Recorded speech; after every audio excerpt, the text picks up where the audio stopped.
Hi అండి, welcome back to Anusha Ram Cherukuri. నేను మీ అనుష. ఈరోజు నేను చూపించే రెసిపీ వినాయక చవితి స్పెషల్ పాల తాలికలు.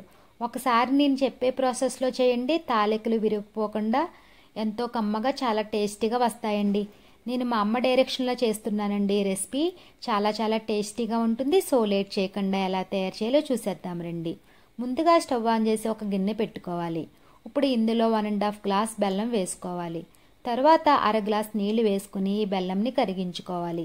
బెల్లం ఈ విధంగా కరిగిన తర్వాత మీడియం ఫ్లేమ్ పెట్టుకుని 2 నిమిషాలు బాగా ఉడికించుకోవాలి. ఎటువంటి పాకం రానవసరం లేదండి, కొంచెం జిగురుగా ఉంటే సరిపోతుంది. ఇప్పుడు పక్కన పెట్టుకోండి. తర్వాత ఒక మందపాటి గిన్నె పెట్టుకుని 3 గ్లాసుల పాలు వేసుకోవాలి. బెల్లం మెజర్ చేసిన గ్లాస్తోనే 3 గ్లాసుల పాలు పోసుకోవాలండి. ఇప్పుడు ఇందులో 1.5 గ్లాస్ నీళ్లు పోసుకోవాలి. ఇప్పుడు ఈ పాలని పొంగొచ్చే వరకు కాగనివ్వాలి. తర్వాత కాగిన పాలను అర గ్లాస్ తీసి పక్కన పెట్టుకోండి. ఇప్పుడు ఇందులో 3 టేబుల్ స్పూన్ల సగ్గుబియ్యం 1 గంట పాటు నానబెట్టుకుని వేసుకోవాలి. సగ్గుబియ్యం నానబెట్టకుండా వేస్తే ఉడకడానికి టైం ఎక్కువ పడుతుందండి. ఇప్పుడు వీటిని లో ఫ్లేమ్లో పెట్టుకుని కుక్ చేసుకోవాలి. ఈ సగ్గుబియ్యం ఉడికేలోపు పిండి కలుపుకుందామండి. నేను ఇక్కడ 1 గ్లాస్ బియ్యం పిండిని తీసుకున్నానండి. ఇప్పుడు కరిగించి పెట్టిన బెల్లం నీళ్ళు 1 గరిటెడు వేసుకోవాలి. అలాగే పక్కకు తీసి పెట్టిన వేడి పాలను కొంచెం పోసుకుంటూ కలుపుకోవాలి.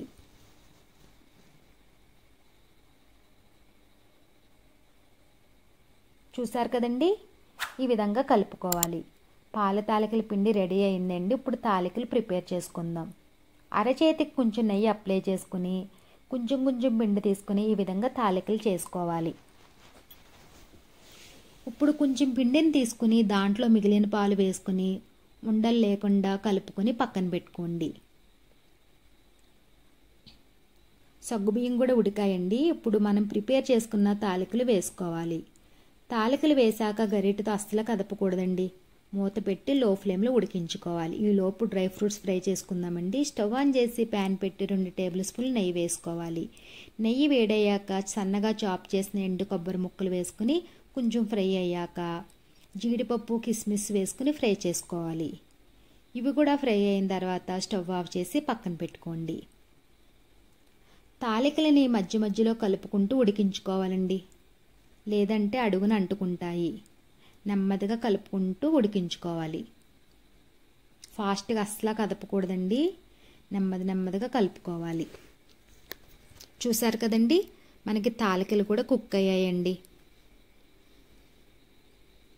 ఇప్పుడు ఇందులో చిక్కదనం కోసం మనం కలిపిన బియ్యం పిండిని వేసుకోవాలి. వేసుకుని నెమ్మదిగా కలుపుకోవాలండి. బియ్యం పిండి వేసాం కదండి, ఇది కొంచెం చిక్కబడుతుందన్నమాట. లో ఫ్లేమ్లో పెట్టుకుని ఉడకనివ్వాలి. చూసారు కదండి, ఈ విధంగా ఉడికించుకోవాలి. ఇప్పుడు ఇందులో ఫ్లేవర్ కోసం యాలకుల పొడి వేసుకుని కలిపి స్టవ్ ఆఫ్ చేసుకోవాలి.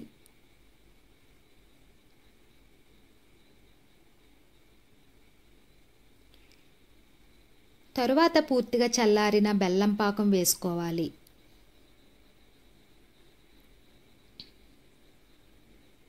తర్వాత బెల్లం పాకం బాగా కలిసేలాగా కలుపుకోవాలి.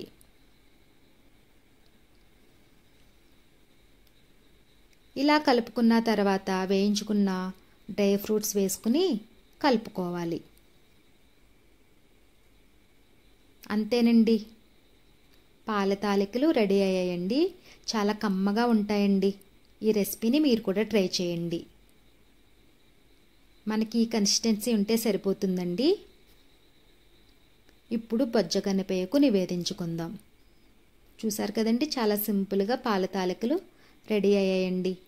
ఈ రెసిపీని మీరు కూడా ట్రై చేయండి. ఈ వీడియో కనుక మీకు నచ్చినట్లయితే లైక్ చేయండి. అలాగే మీ ఫ్రెండ్స్కి రిలేటివ్స్కి షేర్ చేయండి.